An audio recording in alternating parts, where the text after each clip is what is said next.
మాజీ స్పీకర్ తమ్మినేని సీతారాంపై TDP MLA Koona Ravikumar సంచలన వ్యాఖ్యలు చేశారు. ఫేక్ డిగ్రీ సర్టిఫికేట్లు కాదు, ఆస్తులకి ఫేక్ డాక్యుమెంట్లు సృష్టించడం తమ్మినేనికి అలవాటేనని ఆరోపించారు. తమ్మినేని అక్రమాలపై దర్యాప్తు కోసం స్పెషల్ టీం వేయాలని సీఎంని కోరతానని అన్నారు.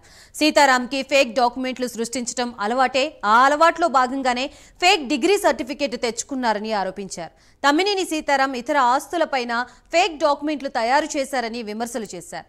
సుమారు 17 ఆస్తులపై సీతారాం ఫేక్ డాక్యుమెంట్లు సృష్టించాడని కూన రవికుమార్ ఆరోపించారు.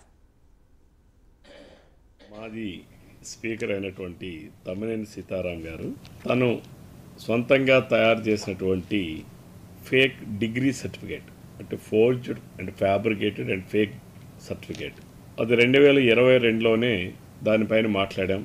అయితే అప్పటి ప్రభుత్వం జగన్మోహన్ రెడ్డి గారు ఈ రాష్ట్రంలో ముఖ్యమంత్రిగా ఉంటూ అన్ని ఫేక్ సర్టిఫికేట్లను ప్రోత్సహించడం, తప్పుడు పనులను ప్రోత్సహించడం, అక్రమ మైనింగ్ను ప్రోత్సహించడం, ఇసుక దోపిడీ విధానం ప్రోత్సహించడం ఇవన్నీ కూడా దైనందిన భాగంలోనే ఇది కూడా పక్కన పడేశారు. ఒక స్పీకర్గా ఉంటూ విలువలతో వ్యవహరించాల్సిన ఒక స్పీకర్ ఫేక్ డిగ్రీ సర్టిఫికేట్స్ ఆధారంగా హైదరాబాద్ లా కాలేజీలో 3 సంవత్సరాల లా డిగ్రీ పొందడానికి కోసం ఆయన అడ్మిషన్ తీసుకున్నారు. అందులో ఆయన 2009 నేను పోటీ చేశాను, ఆయన కూడా పోటీ చేశారు.